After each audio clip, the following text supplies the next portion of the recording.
Hey guys, good day and welcome back ulit sa channel natin. Nandito tayo ngayon sa Tagaytay, ayan, sa malapit dito sa may picnic grove. Ayun, magkakabit tayo ng water pump ngayon. Actually may system na sila, kaso ang problem is nasudog na yung dati nilang motor. At the same time, yung isa naman, ang problema is impeller, hindi makapag-build up ng pressure. Ngayon, sabi ni owner, ispaltan na lang. Ayan, kaya papalitan natin yung booster pump tsaka yung jet pump niya. Ayan. Pakita ko sa inyo yung magiging setup natin. Ito guys yung existing na setup nila. Ayan, yung pipe ba ayos din natin kasi medyo magulo yung pagkakalin niya. Tapos, yan yung water pump na sinasabi ko sa inyo na may problema yung impeller sa loob. Kasi maandar siya, kaso hindi nabuga ng ayos yung tubig. Tapos ang lakas ng tunog niya doon sa loob. Kaya suspecha ko talaga is yung impeller. Ngayon, suggest ni owner na palitan na lang ng bagong motor. Bagong motor na kinabit natin. Kasi yung existing na ito, hindi masunog yung motor niya. Pero ang problema niya, yung impeller. Ayan na ito. Yun o. Dapat, pag inikot ko to, itong sa stator niya, kasama yan. Pero hindi, yun o. Ito yan guys. Yun o. Ibig sabihin, sira na ito. Basag na tong kanyang impeller, kaya hindi nasa. Pag umikot ito, yan, ayan na siya, basag na, kaya hindi na siya makapag-pump ng tubig. Kaya yun, hina na yung pressure niya kasi useless na rin, hindi nagpapump. Ngayon yun, ilagay namin yung yung bagong pump. Ilagay na rin ako ng check valve kasi from water pump papunta dito sa storage tank, wala siya nakakabit na check valve. Ang mangyayari nun, kapag walang check valve, yung pressure na naiipon itong water pump dito kay pressure tank, magbabackflow yan, pabalik kay storage tank. Tendency nun, pwedeng umapaw yung storage tank or the same time, nagko-quick cycle yung ating water pump. Ibig sabihin ng quick cycle, mamamatay, mabubuhay, andar. Yun nga, naandar, mamatay, andar, mamatay, kahit walang nakabukas na faucet. So far ngayon, yan, buhay na yan, under na. Ito, iset na rin namin. Binawasan ko pati yung pressure, ginawa ko lang. Ang cut off niya is 40 PSI. Kasi, itong ganitong conventional tank, hindi siya kagaya ng mga bladder tank na pwede pang lumampas sa 40. Kapag ka ganun, lumampas siya sa 40 PSI, tendency niya, pwede siya mag-cramps, mabutas, yun. Or pumutok. Mas worse is mas pumutok pa. Yan. Yun, pakita no, malakas naman yung pressure nung ng 40 PSI. Ito, pakita ko dito. Basta ito. Yun o. Yun. Half pa lang yung bunuksan ko. Yun, ganun kalakas na yan. Kaya hindi natin need ng itaas pa siya.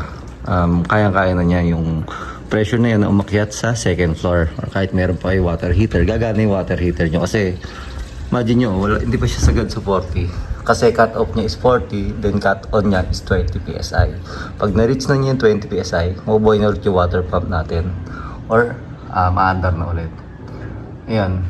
Ibig sabihin yan, hanggat di naubos itong 80 liters, hindi siya bababa ng 20 PSI, hindi pa andar yung ating water pump. Pag nagbukas kayo ng gripo, yun, kailangan ma-reach niya muna yung 20 PSI. Then, kapag na-reach naman yung 40 PSI, mandala yung water pump natin, na-reach na yung 40, mangyari niyan, yun, magka-cut off na ulit yung motor or mamatay na. Then, isa pa, ito, nagpabili din ako itong float switch. Yan, float switch natin, lalagay ko doon sa loob ng storage tank. Bakit? Kasi dito daw, ang problem, minsan walang tubig or na-empty yung storage tank. Isa rin yung sa reason kung ba't nasira yung water pump pag nag-run dry siya or umandar na walang tubig. Ito, siya yung magko-control kay water pump. Halimbawa, naubos yung laman ng storage tank natin, nawala na siya ng tubig. Ngayon, maghahang or bibitin kasi wala ng tubig. Hindi under yung water pump natin. Ngayon, pag nagkatubig na, magfo-float ulit itong switch natin, mabubuhay na ulit yung water pump natin kasi may tubig na ulit yung water pump natin eh. Ito, protection natin para hindi masunog yung water pump natin kapag naubusan ng tubig yung ating storage tank. Tapos may pinabili din ng APC. Yun, automatic pang control. Ito, hindi naman to dito natin ilalagay. Doon sa isang water pump. Kasi yung isang water pump, ang source niya is doon sa, kumbaga, mayroong pressure. Kasi ko lang itong float switch. Ito, yan, kakabit natin sa isang pump kasi dalawa yung kakabit namin water pump dito eh. Halimbawa, wala na mahigop na tubig si water pump. Ito yung magko-control sa water pump natin. I-off niya yung water pump natin pag wala na siyang madetect na tubig. Same sila ng trabaho ni float switch, pero ito kasi sa flow. Kaya hindi ako nagkabit nito dito by storage tank.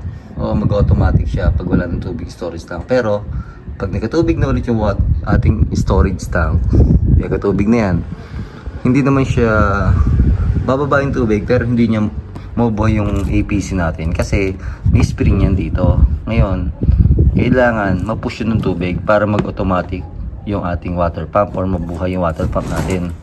Kasi mapupus na yung tubig yung spring. Ngayon, pag napush yun, andar na nga siya. Ngayon, pag walang pressure, hindi niya mapupush yun.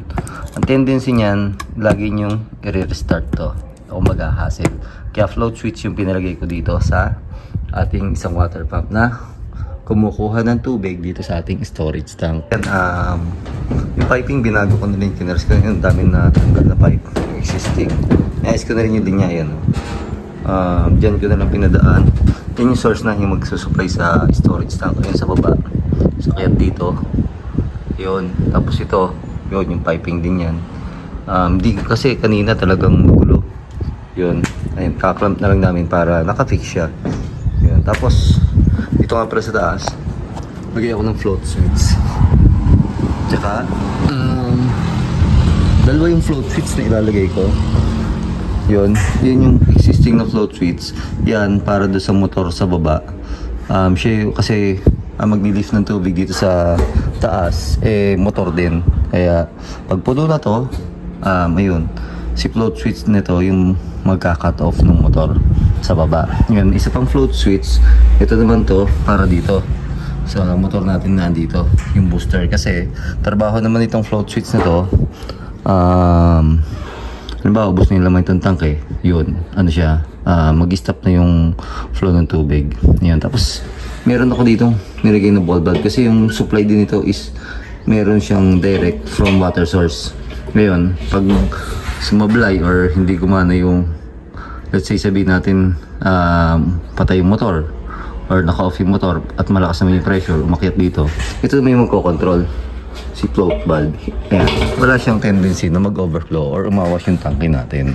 Ayun, maraming salamat po muli sa inyong lahat sa walang sawang pagsuporta at pagsubaybay sa mga video natin. Stay safe guys and God bless po.